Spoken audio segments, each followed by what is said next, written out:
Rock and roll. All right, party time.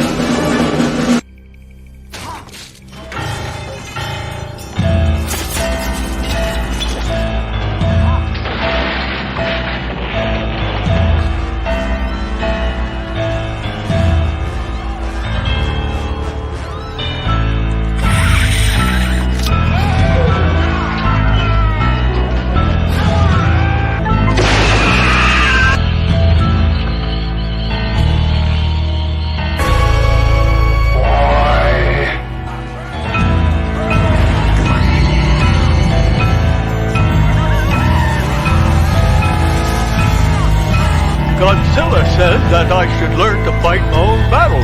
No.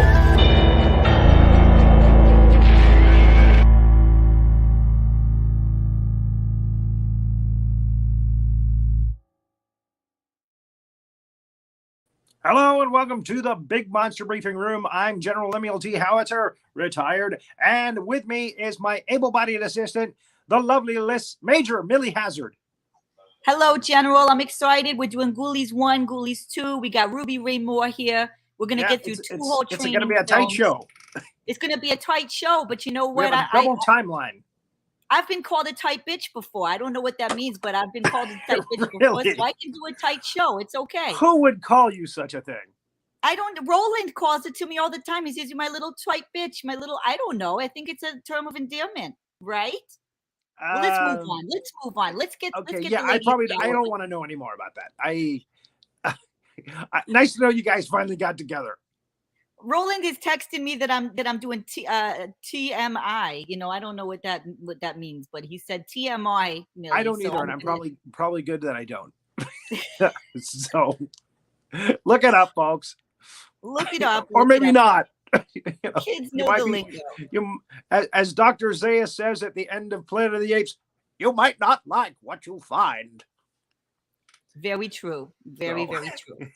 So, okay. Yes, I'm very excited. Well, actually, I'm not too excited about Ghoulies. They're kind of silly training films, to be honest. They were a little silly, but we're going to have fun. And like I said, Rae Moore is here. Let's bring her up. Let's get started. Let's go ahead and bring her up. We love her. We love everything. Hello. Everything about her. Well, that's fast. We're going to say hello. Films. We got three shows to get through tonight, General. And looks like she's got a balloon back there. Three shows. Oh, it's your birthday week, isn't it? Yes. Happy birthday, Rae Moore. Happy belated birthday. We love you. Yes. Tuesday. Appreciate you. Thank you for all the wishes. You're so sweet.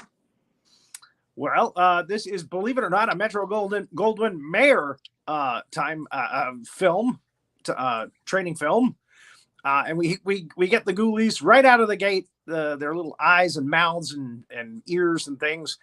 There's a satanic ceremony, demonic ceremony, or a clan meeting. I'm not quite sure. They're wearing white.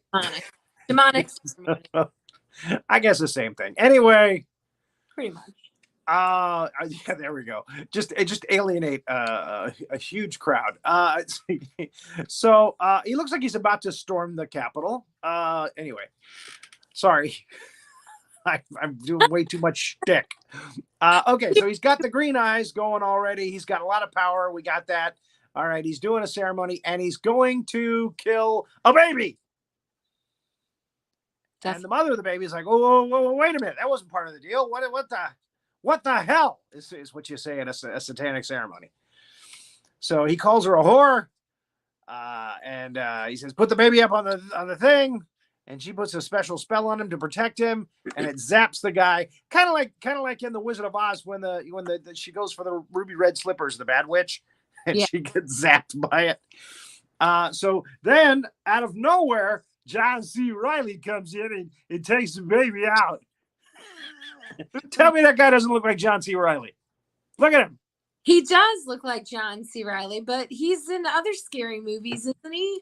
Yes. Yeah, he's not John C. Reilly, but I wanted to do my John C. Reilly impersonation. See the resemblance? I see it. Hey, I'm going to take his baby out of here, so he doesn't get killed or nothing. Doesn't get killed or anything, I know enough that looks similar. So I'm going to do him at the end of the movie, too, because he comes back. So all right, so he gets him out of there, and she gets eaten by the ghoulies, which are the little demons. Ghoulies is the name for the little demons. Yes.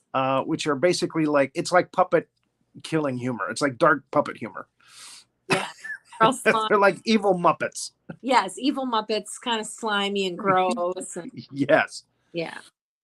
All right, so let's get past this slide, and we'll see the death of the mother, who is a whore, according to the guy.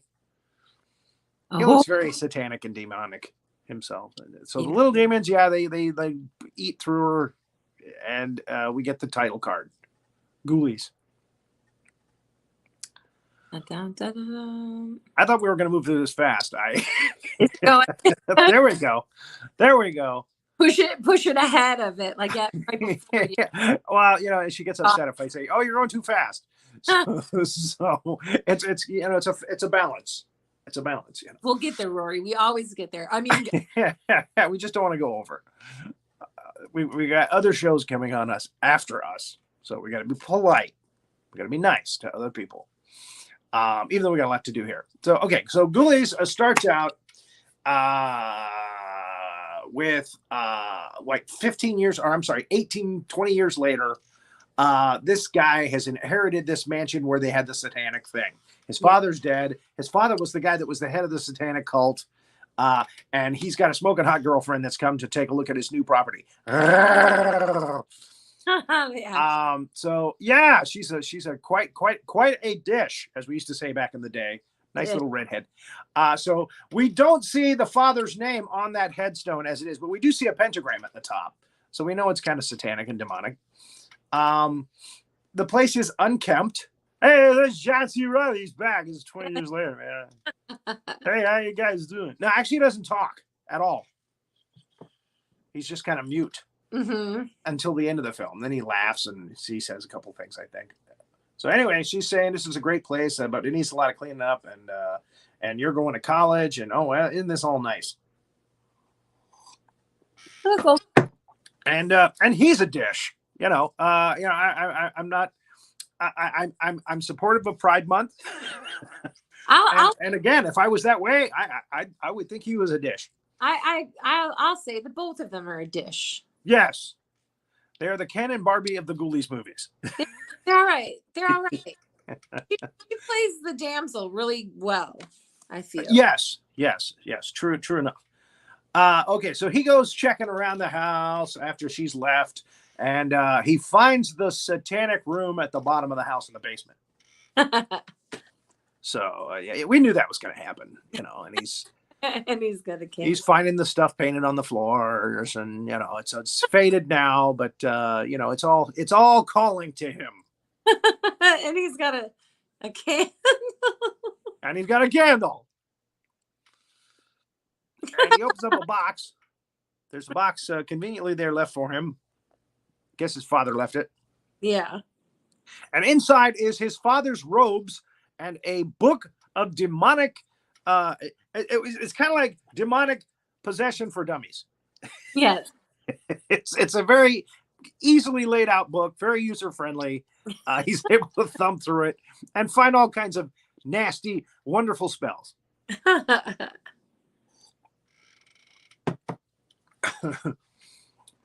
Now, as demonic robes go, that one doesn't look really very imposing, but it's there. Maybe he'll grow some horns like the other guy. So she's talking to him about, how bored she is, and maybe they should have a party. And he's like, yeah, let's have a party. So they invite some of their friends over for a party in the mansion. He's started to clean it up somewhat. And it's good enough for a party now. So yeah, lots of friends show up. The guy, give me my chance to get my phone here. I got to get his name's Copeland, I believe. Steve Copeland. Here, I'll pull him up for you. Actually, there's a lot of people that went on to do have very lucrative careers after this film. Are you speaking of the owner of the house, the man? No. Well, no, the blonde character who's kind of a stoner. Oh. He was in the Police Academy movies. All right, let's see. I'm looking. I'm pretty sure it's. Is character Mike Scott Thompson. Scott Scott Thompson. Thompson. I'm looking at him on. Yeah, and Ralph Seymour's in this too, as they call him the Toad, I think, in this. Yeah. He actually went on to do some other a lot of other movies and TV shows and stuff. I forgot Mariska Hargitay, whatever, from that one great that everyone loves. Hargitay. I had forgotten that she's in this. Okay.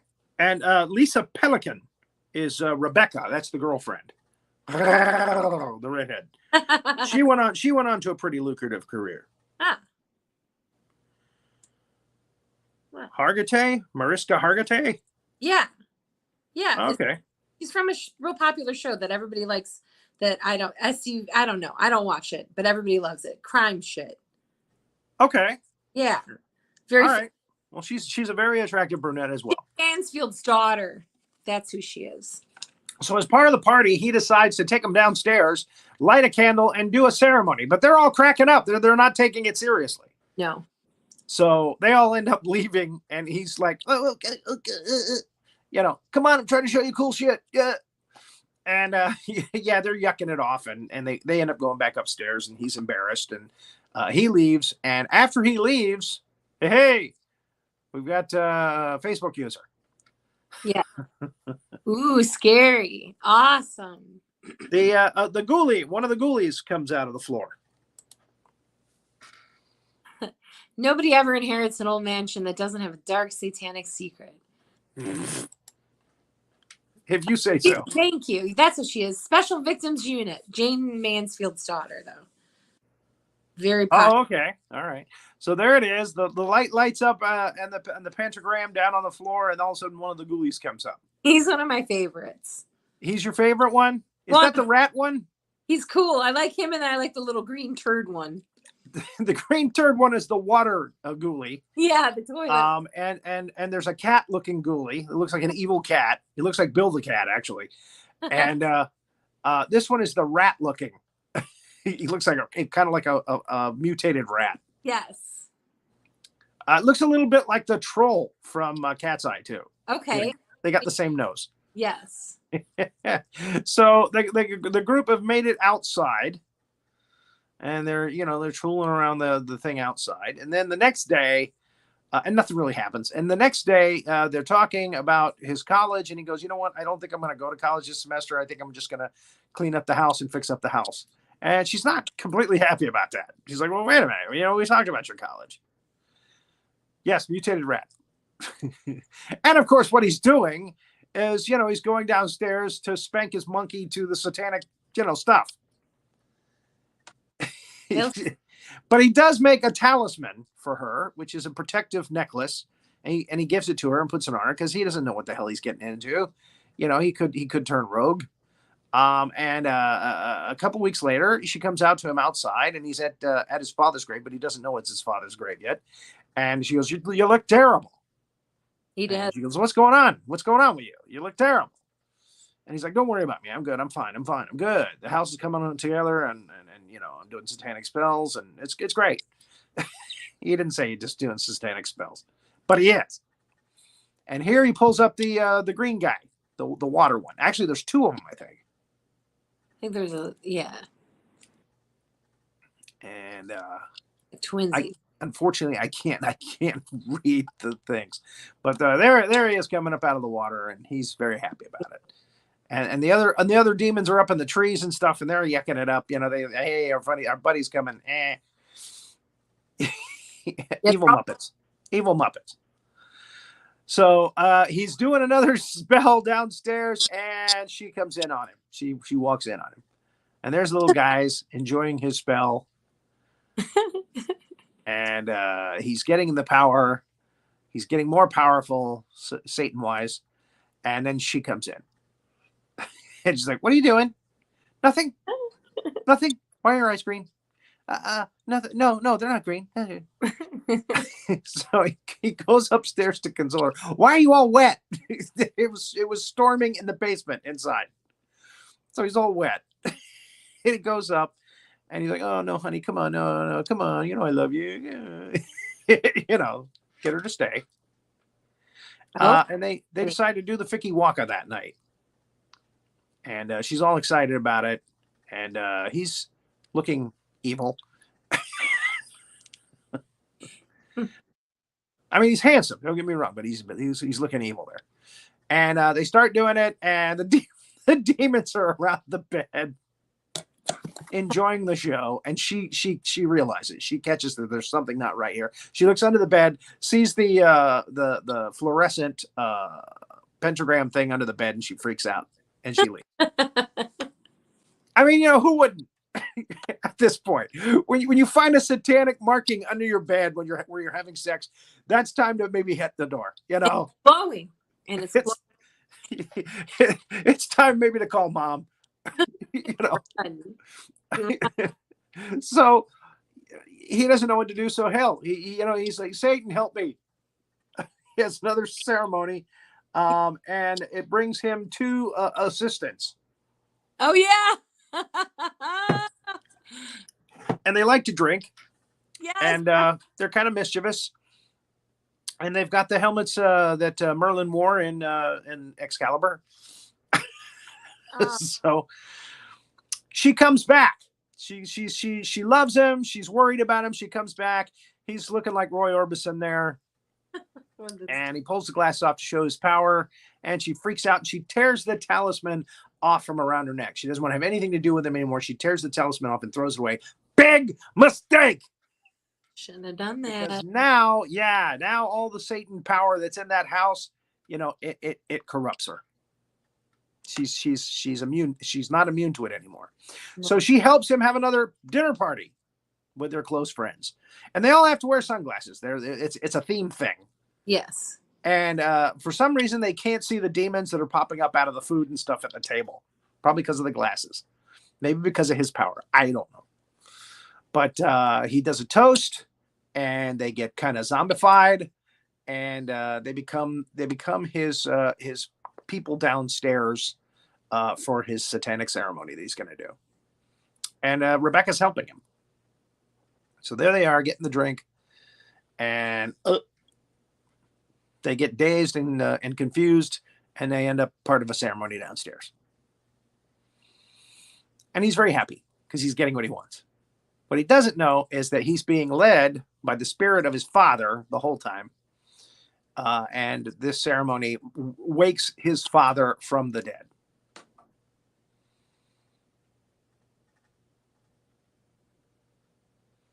And there's the two little helpers, and there's the demons. And they all are yelling and screaming and ah! And Santa. I thought you said Santa.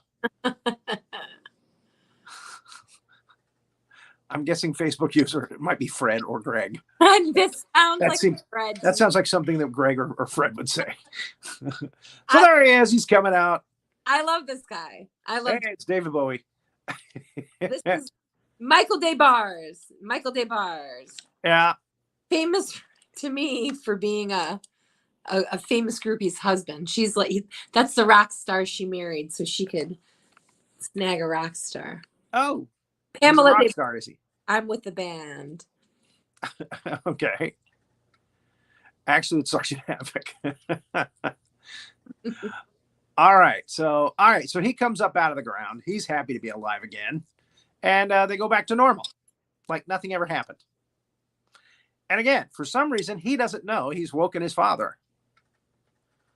He just thinks he has gotten more power or something. So the father is walking the grounds, and he's talking to the demons. Yeah, you're still my little bitches, right? Right.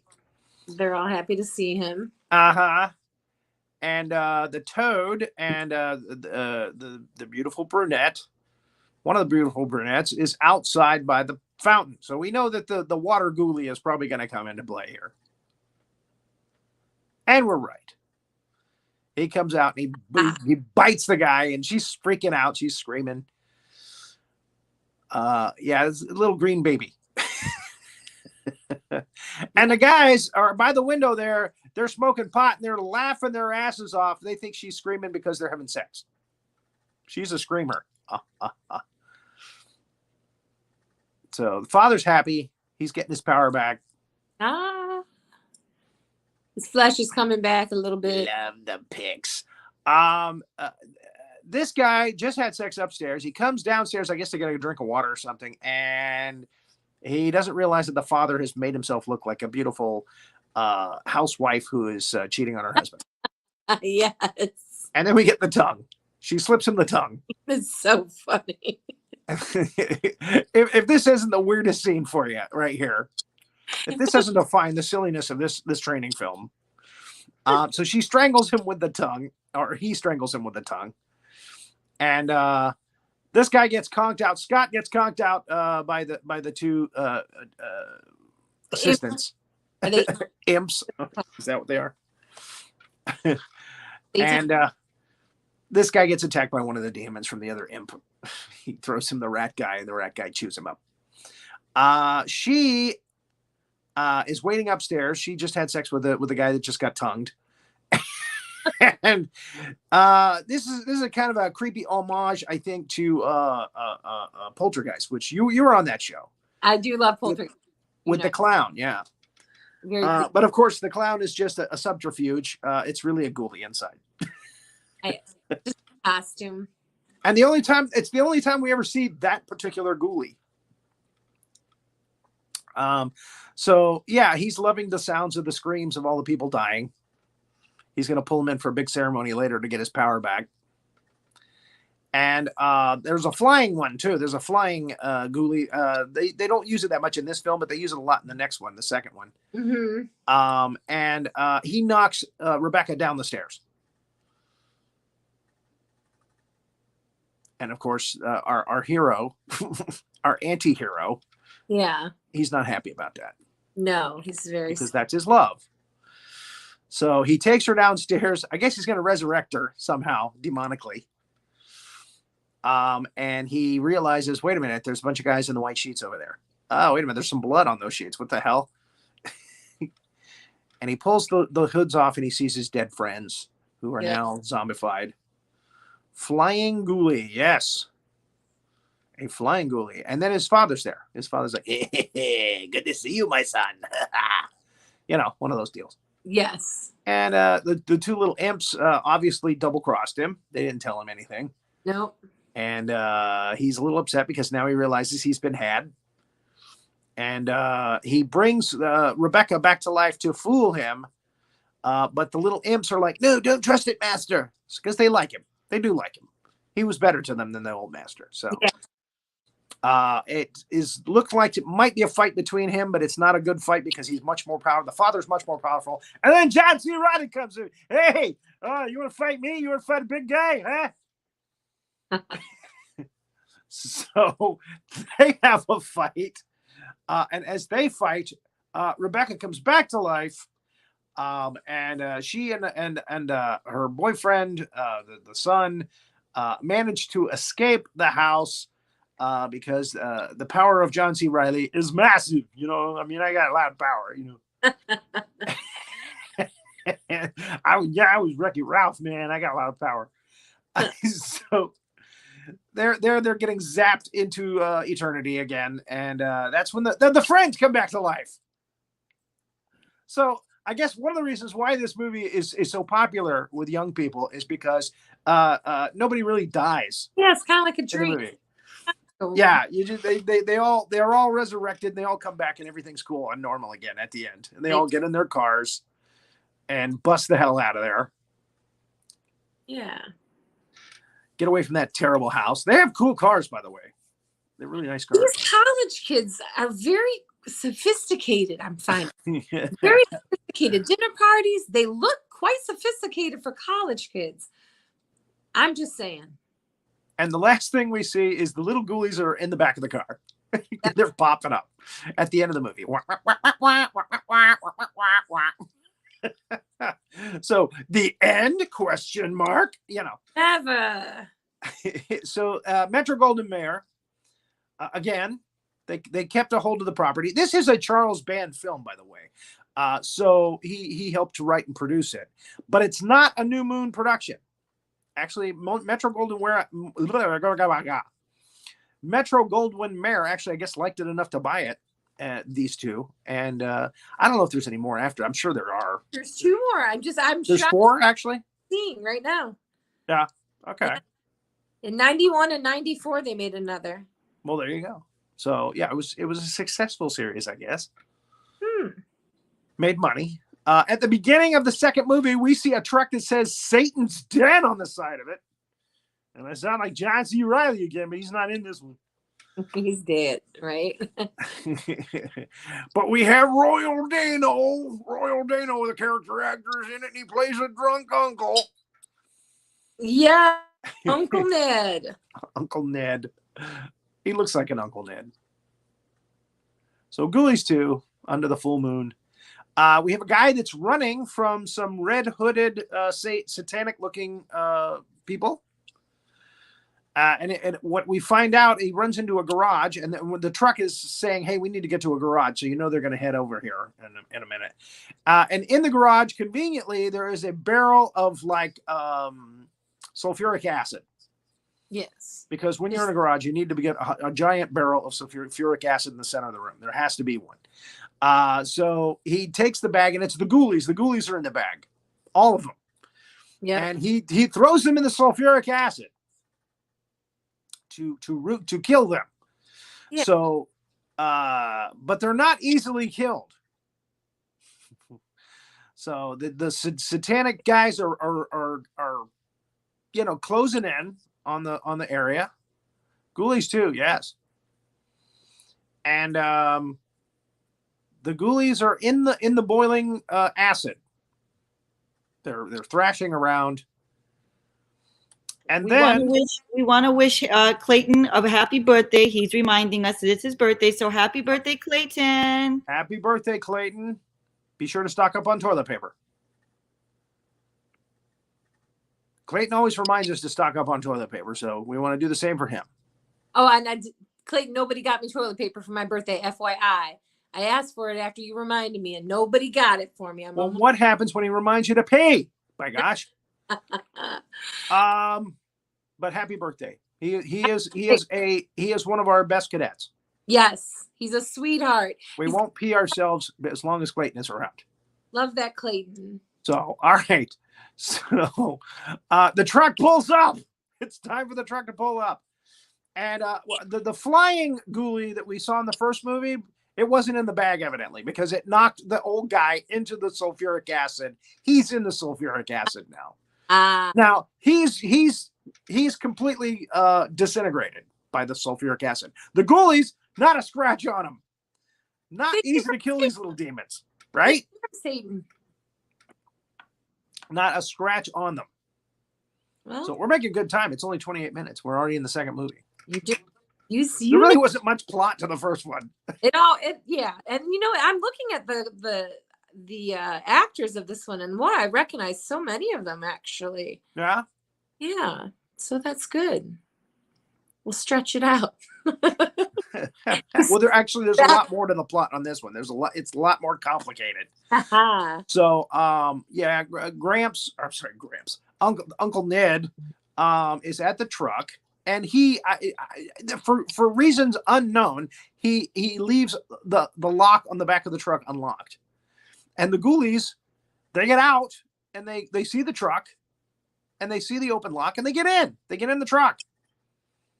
Why not? So they go to this carnival, and this douchebag is the son of the guy that actually owns the carnival, I think, and he's all about the bottom line. He wants to turn the circus into a big profit thing. This is our new hero, and his girlfriend, who he adores from afar. I'm thinking there was like a previous relationship, and then it didn't work out. But I think he's hopeful that it's going to work out again. He'll try again. Yeah. So, she's kind of got a Jodie Foster kind of look to her. So okay, girl next door. I get it. Okay, so this douchebag, I'm just going to call him douchebag. It's apropos, as the French say. He tells the circus, you got to make money or you're kicked out. So what you do this weekend is going to affect if we keep you or if we toss you out on your ass. So they talk about it, and they're not happy about it. And Uncle Ned is not happy about it. My gosh. Douchey McDouchebag. That's him. I should probably look up his name. I've got. Is he? What is his name in the Jay Downing? P. Harden? Is that who he is? I'm looking. Yeah, at P. Harden. P. Harden. P. Harden is his character name. Okay, so his Jay Downing is his real name. Yeah. The dwarf of the circus is actually his name is Phil Fondacaro. Yeah. And he's done a lot of horror films and stuff. He was in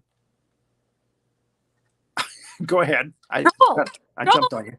He's in Troll. He plays Malcolm in Troll. I love that movie. he's also in the vampire Bordello of Blood. Ooh. The Tales from the Crypt movie, Bordello of Blood, which had Dennis Miller in it, babe. Yeah. And Erica Eleniak and a grown up. It was one of the first movies that had a grown up Corey Feldman. Okay. In it, and he is really sleazy in that. As her brother, as Erica Eleniak's brother. Anyway, I digress. Okay, so this girl here is going to leave the circus before she even gets tossed out. She's got some rich guy on the hook, and she's saying she's going to leave. But her cat runs into the Satan's Den haunted house, and the ghoulies are in there because it's Satan's Den. So naturally, they were like, "Hey, all right, home," and they run in there. Then drunk Uncle Ned is talking to himself, and he thinks that he is raising the ghoulies with a spell. He thinks that he has brought them about. And he's like, "Oh my God, this is going to be great for my magic show." And there they are. And he tries to go out and get his nephew to show him the ghoulies. And Douchey McDouchebag talks to the girlfriend and says, "Hi, I want to talk to you privately." And everybody is like, wink, wink, nudge, nudge. Yeah, talk to him privately. Yeah, right. I want to know what he wants to talk about. So she's in a kind of a belly dancer show thing. So she agrees to meet him later, and he's watching, and he's like, "Okay, this is going to make money." And he's got sunglasses on at night. I wear my sunglasses at night. Douchebag.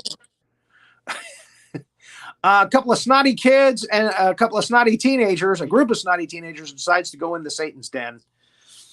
And of course they need to make money, so they let him in. And the little kid is giving it its due. He's like, "Well, let's give it a chance." And he goes in, and his big brother's like, "Yeah, look at this. It sucks." And he's like, "Yeah, it kind of sucks. Yeah." And then they see the demons. They see the ghoulies. And one brother has a throwing star, and he throws it at the ghoulie, and the ghoulie grabs it and eats it. Yeah. So they're freaking out. They're like, "Oh my God, this is cool." And then a demon bites this teenage guy that looks like the guy from Karate Kid. William Zabka, is that his name? That's who he looks like, but that's not who he is. He does. And then these two are getting it on, and there's a fifth guy in the group. He's kind of a fifth wheel. The kids go out and tell everybody how freaking great it is because they've got these demons inside that are scary and they're cool. And Corey Hart. So I think you're thinking Corey Haim, but it was Corey Feldman that was in that movie. Anyway, so they're all paying their money. They're going in. They want to see the demons. They want to see the ghoulies. So they're going in. So now, they just rang the dinner bell. The ghoulies have already killed one girl and hit her body. So they go on inside, and sure enough, yeah, it's all hell breaks loose. And one guy even gets trapped under the guillotine. Yeah, right? Yeah. That's the swinging one is a guillotine, right?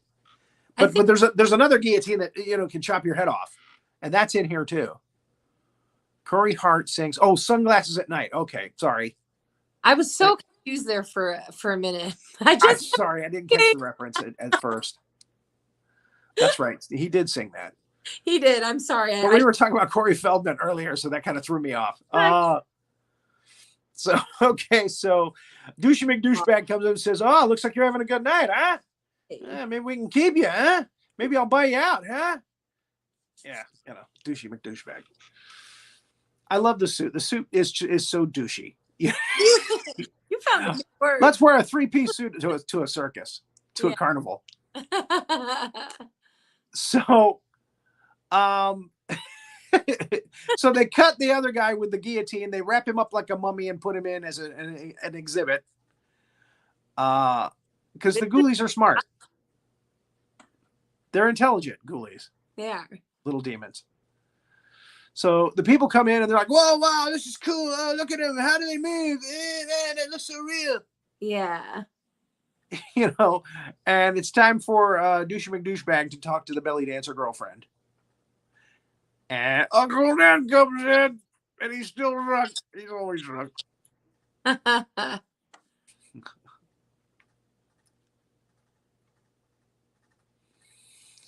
And he realizes that the demons, the ghoulies, are killing people. Yes. And that's not cool. So that's just not copacetic. So for some reason, Douchey McDouchebag goes over to the haunted house again. I guess because the boyfriend thinks that, you know, they did the Ficky Waka in the trailer. They went to the Dwarfs trailer, and the bed was too small, so they actually did talk business. She used to walk wire in a previous carnival. She doesn't do that anymore, though. She's afraid of heights now. Oh. Because she had a little accident, and she lost, I think, a brother. Her brother died in the accident. So the police show up because the teens are complaining, hey, we got hurt when we were in there. And he has to grease the palm of the policeman to get him to go away. And then Uncle Ned finds one of the bodies. Yes. Dressed up like a mummy. It's the guy that they killed with a guillotine. And he tries to use the book and a pentagram that on the floor, they wrote on the floor in his own blood. And the ghoulies stab him with a knife. But he survives that because he's got a deck of cards in his lucky deck of cards in his thing. And he's laughing it off. And then they electrocute him. He's like, oh, yeah, well, you're okay. We're going to kill you. And the cop, and they hear him scream, I guess, so they come in. And the cop says, yeah, he's dead. So the nephew is very upset about it. And he's not wanting to talk about it to anybody. And he's kind of withdrawn. What is the dwarf's name? I hate to call him the dwarf the whole time. That's terrible. Bill. That's a terrible thing to do. His name is Sir Nigel. Sir Nigel Pennyweight. That's right. Sir Nigel Pennyweight. That's his name. So he goes inside and he sees the ghoulies. And our leading man, Larry, right? Larry makes the move on his ex and rekindles love with her. She tells him his story about her brother dying and what they talked about in the trailer, and it excites him. I guess. I don't know. And there it is. So Douchey McDouchebag says, I want to buy you out because I think the Satan's Den's got potential. And the guy says, well, no. He goes, okay, we'll get your stuff and go. Because it's part of my circus anyway. I offer to pay you. Yeah. So he looks like something out of a Disney movie, doesn't he? Douchey McDouchebag. Yeah. He looks like he should be chasing that darn cat. He looks real smug. So they go into the Satan's Den. They see the demons, and he electrocutes the demons to get them off of him. And he goes out and he gets the strong man and some of the other people from the midway to come help him. He said people are in danger, but the people that are going in are laughing that they're having a great time. They think it's all part of the show. Yep. So they don't realize they're in danger. Meanwhile, one of the guys is strapped down to the guillotine. He is in danger. So there's a fight between Douchey McDouchebag and Larry. What a great name for a leading man, Larry. Larry. And they both blow a hole in the wall on the side of the trailer, and the ghoulies get out onto the midway. Man, this is gonna be a short show. We're at 40 minutes and we're at the climax of the film already, the second film. I thought there was more to this than that, but so anyway. So Douchey McDouchebag and him have a fight, and the girl that the first girl that they kill in the Satan's Den, she falls out. They all realize, yeah, these are real, and they're on the midway having fun. Oh, back up! Come on, we have time. The ghoulies are on the midway. They're shooting guns in the shooting gallery. They're in the bumper cars. They're pulling pins out of the rides to get the cars of the rides to fly off into nowhere, out in outer space. They're doing all kinds of crazy stuff that demons do. They're running amok. Causing all sorts of trouble. The demons are running amok. Yes. So Douchey McDouchebag goes in to get away from all of this. He goes into a bathroom trailer, and and our favorite ghoulie, the green ghoulie, is there. Can we back up that one slide? And he's telling himself in the mirror, "You didn't do anything wrong." And then he goes down to take a swat, and and that's the last we see of him. Yeah, I think ghoulie went up his rear end. He got eaten from the inside out. Now, if you've never seen the Stephen King film, and we'll do this one with Rae Moore someday. What's the one with the shit weasels? That's what Stephen King calls them, the shit weasels. They're aliens. Dreamcatcher. Oh, Dreamcatcher. where a guy actually shits an alien. He does. I remember that's a different one for me. I don't know. They're nasty too. They got all kinds of teeth. They'll just tear you up. So he had one come up out of the toilet and get him. So, and that's good to remember. Remember that. So they decided to do a ceremony with the pentagram on the ground outside to try to get rid of it. And he's got the book. He's got the book of Uncle Ned's book. Yeah. But the flying demon flies and takes the book up into one of the cars way up above. And our girl, it's not Rebecca. That's the other one. Dixie? Dixie is another. It looks like that might be Dixie. Dixie? Really? Larry and Dixie? Yes. Okay. Anyway, for lack of better looking at this, yeah, Dixie goes on up, and that's a flattering angle, I might say too. She goes up into the car against her better judgment and the fact that she's afraid of heights, and she goes and gets the book and tosses it back down to the guys, and so Nigel Pennyworth is it's the dancing clown. Yeah. Pennyweight. He does the ceremony, and it brings a giant demon up. This looks like the green demon from the toilet, but this is a giant version. This is a man-sized version of that one. So he starts systematically eating all the demons, all the ghoulies, which is funny. I mean, it's hysterical. The cat one is doing the shooting gallery. He scarfs it up. Yeah. The rat one is in the popcorn. He reaches the popcorn thing, eats it up. But then he runs out of ghoulies to eat. So he starts looking at our heroes, and they're like, "No, make it for the trailer." Yeah. And they go to Nigel's trailer, and that's where they figure out the wonderful idea. This giant demon that the little demons couldn't get killed by sulfuric acid, but this giant demon, if we make a Molotov cocktail, this is right out of a Bugs Bunny cartoon, folks. If we make a Molotov cocktail and get him to eat it, I think we've seen this in a Tasmanian Devil cartoon, have we not? They dress it up like a demon. Sir Nigel has a demon costume that he wears on the weekends. They put the Molotov cocktail in its mouth, and they put it out of the trailer, and the demon, like an idiot, eats it, and of course it blows him up. And that's it. They kill it with a Molotov cocktail. So, oh, pardon. Maybe it's fire. Maybe it's the fire. Yeah, gasoline and fire will kill a giant demon. Okay.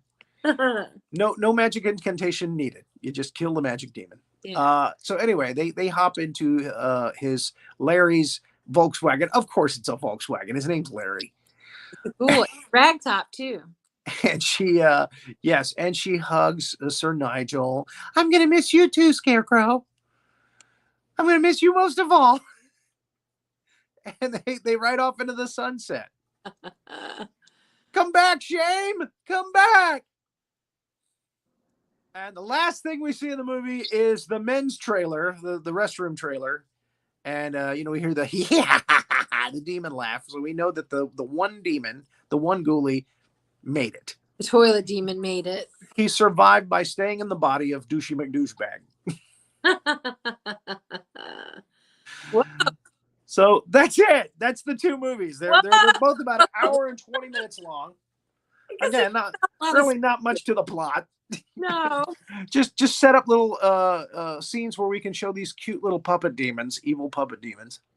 Were those puppet demons? Are they the same puppet demons that were like in the movie Troll? Do we know anything about the people who did any of the animation or the special effects? Let's look up Troll. You know, it's almost impossible to find a copy of that movie. Of the movie Troll? Yes. Man, Online. I watched it online many times as a kid. Troll 86. Here we go. Troll. I bet it is. I bet it's the same people. You could watch it on something though. I thought I watched her story. That weird dad dancing to Summertime Blues in the beginning of it. Lame but cult.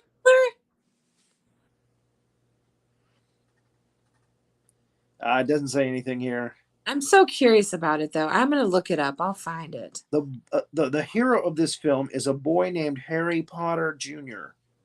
Yes. Oh, that's funny. Yeah. That's 11 years before J.K. Rowling's Harry Potter novels. Oh, she ripped the guy off. Did she really? That's interesting. I never knew that. I forgot that was his name in the movie. And yeah, we watched that movie so many times as a kid. The little troll takes over the sister. And then it's got famous actress in it. I can't remember her name now.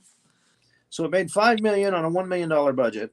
Hey, it was a great movie. There you go. Troll. Oh, maybe I'm wrong. Maybe I just associate the little imps in this one with the trolls and that because of the guy, the actor. Okay, all cast and crew, costume designer, makeup department, second unit, special effects. Oh, there you go. Special effects 15. Fabricator Brent Armstrong. Additional creature operator Raphael Battistelli. Hey. Howard Berger. Remember Berger. Fabricator Art Christopher Biggs. Okay, here's what I'll do. I'll see what other movies they did. Brent Armstrong. You're starting to sound like a... Did Hollow Man. Tremors 2. Well, I could be wrong. Dead. I don't know. Terror Vision. They worked on that. Troll.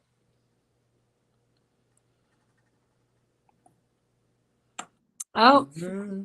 No. Oh, yeah. That's painted that. I'm not seeing it here. Oh well. Well, I'm wrong.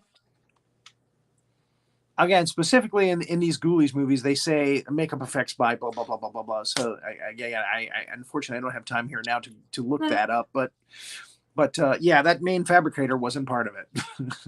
So I don't know why. They probably just stole ideas from them. Maybe that happens a lot in the business. Mm-hmm. So how's your birthday week been? This so far? It's been nice. Good. My child's at camp. My kid's at summer camp. So yeah. Got the whole house to yourself. Well, not so much, but and then I went to work today for the first day in forever, and I'm exhausted. Get any paint on you? I've got it's all in my hair. I tried to stop pulling it out when we went on, but yeah, I've got it. You can see it like in my a ghoulie spit on you. Right.